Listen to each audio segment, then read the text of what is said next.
नमस्कार, जी मध्य प्रदेश छत्तीसगढ़ में आपका स्वागत है। मैं हूं आपके साथ सुप्रीत सचदेव। एमपी सरकार 5 दिन के भीतर दूसरी बार कर्ज ले रही है। शिवराज सरकार 7 फरवरी को रिजर्व बैंक में बॉन्ड गिरवी रखकर 3000 करोड़ का कर्ज लेगी और ये कर्ज 10 साल के लिए होगा। 31 जनवरी को भी सरकार ने रिजर्व बैंक में बॉन्ड गिरवी रखकर 2000 करोड़ का कर्ज लिया था।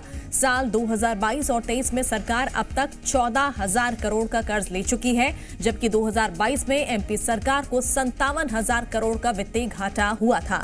सरकार आय से अधिक खर्च कर रही है। 3 लाख करोड़ का लोन चुकाने के लिए सरकार को हर साल 46,000 करोड़ रुपए देने पड़ रहे हैं। तो एक बार फिर से लोन लेने की खबर आ रही है। सरकार फिर से कर्ज लेगी और इससे पहले भी सरकार कर्ज ले चुकी है। लगातार घाटा हो रहा है और ऐसे में अब ये खबर आ रही है कि 5 दिन के भीतर दूसरी बार कर्ज ले रही है सरकार।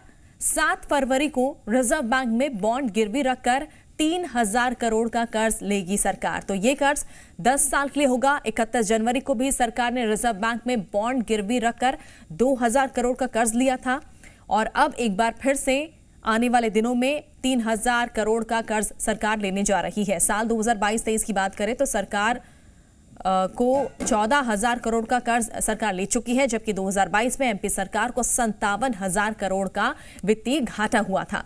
तो सरकार आय से अधिक खर्च कर रही है। 3 लाख करोड़ का लोन चुकाने के लिए सरकार को हर साल 46,000 करोड़ रुपए देने पड़ रहे हैं। तो कहीं ना कहीं भार सरकार पर पड़ रहा है, क्योंकि आय से अधिक जो है वो खर्च हो रहा है, जिसके चलते घाटा यहां पर हो रहा है, वित्तीय घाटा देखा जा रहा है। 2022 की बात करें यानी पिछली साल की बात करें तो एमपी सरकार को 57,000 करोड़ का वित्तीय घाटा हुआ था। और इस खबर पर ज्यादा जानकारी के लिए सीधे रुख कर लेते हैं भोपाल से जी मीडिया संवाददाता प्रिया का। प्रिया, 5 दिन पहले सरकार ने यहां पर लोन लिया था और अब एक बार फिर से 3000 करोड़ का बजट सरकार लेने जा रही है।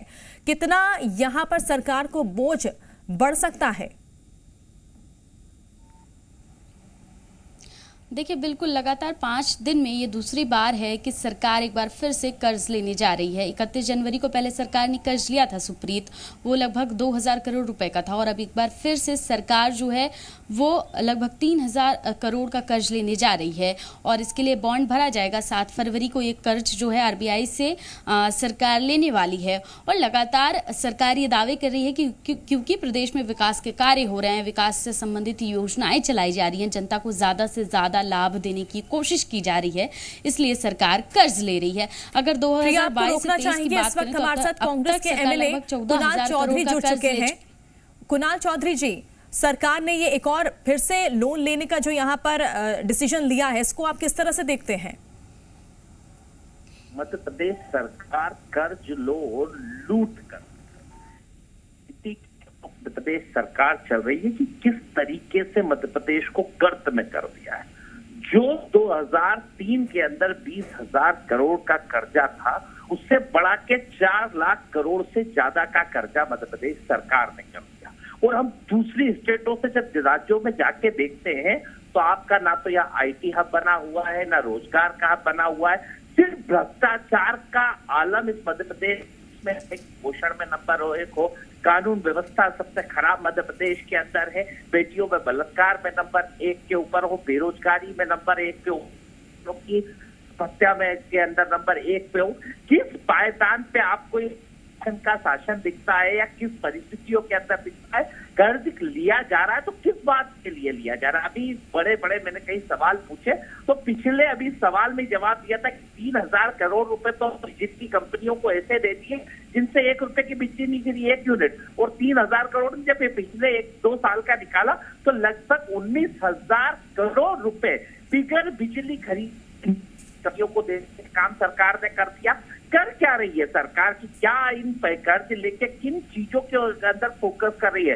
रोज बीजेपी के बड़े बड़े आयोजन हो रहे हैं। अभी सभा लगाया था तो 400-400 रुपए की चाय, बीजेपी की मीटिंग जो बीजेपी कार्यालय में होती है उसका भुगतान सरकार कर रही है। मेरे सवाल के अंदर जवाब दिया कि बीजेपी कार्यालय के 9-10 करोड़ रुपए सरकार ने वहां के खाने के पैसे देने का काम करा, वहां पे इनके लोगों को ट्रेनिंग के लिए पैसे देने का काम करा।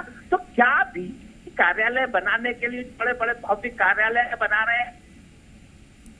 बिल्कुल, आप बने रहिए हमारे साथ कुणाल जी, और हमारे साथ बीजेपी की तरफ से हितेश वाजपेयी जी भी जुड़ चुके हैं। हितेश वाजपेयी जी, सवाल यहाँ पर उठ रहे हैं, विपक्ष सवाल उठा रहा है कि आखिर सरकार बार बार लोन क्यों ले रही है? देखिए, सरकार लोन लेती है अपनी साख पर। यदि मेरी कमाई मैं 25,000 रुपये महीना कमाता हूँ तो उस हिसाब से मैं लोन ले सकता हूँ। मेरे पास उतने बॉन्ड्स होना चाहिए, कोलैटरल्स होना चाहिए। तो हम किसी भी फिस्कल जो डिसिप्लिन है उसको तोड़ करके तो कोई काम कर नहीं रहे हैं। और ये सारी चीजें लीक किसके लिए जाती है? ये पब्लिक के लिए लिए जाते हैं। पब्लिक के जो प्रोजेक्ट्स होते हैं उसके लिए काम किया जाता है। तो साहब, हमें तो सरकार चलाना है, कांग्रेस को तो केवल मुंह चलाना है। तो मुंह चलाने के लिए लोन थोड़ी ना लगता है, लेकिन सरकार चलाने के लिए पैसा लगता है। तो हमारा डेट जीडीपी रेशो जो है वो well with in the normal limit है। हम डिसिप्लिन तरीके से सरकार चला रहे हैं और हम जवाबदेह हैं। वो लोग हमको ज्ञान ना दें जिनके पास सैलरी देने के लिए पैसा नहीं होता था। इतना खराब वित्तीय प्रबंधन होता था दिग्विजय सिंह के समय। ओवरड्राफ्ट में जाते थे, 6-6 महीने लोगों को तनख्वाह नहीं दे पाते थे, ठेकेदार भग गए थे, उनके पेमेंट नहीं करते थे। ऐसी कोई सिचुएशन मध्य प्रदेश में नहीं है। मध्य प्रदेश में वित्तीय अनुशासन है और उसी अनुशासन के तहत एक सामान्य प्रक्रिया है जिसके तहत हम चलते हैं।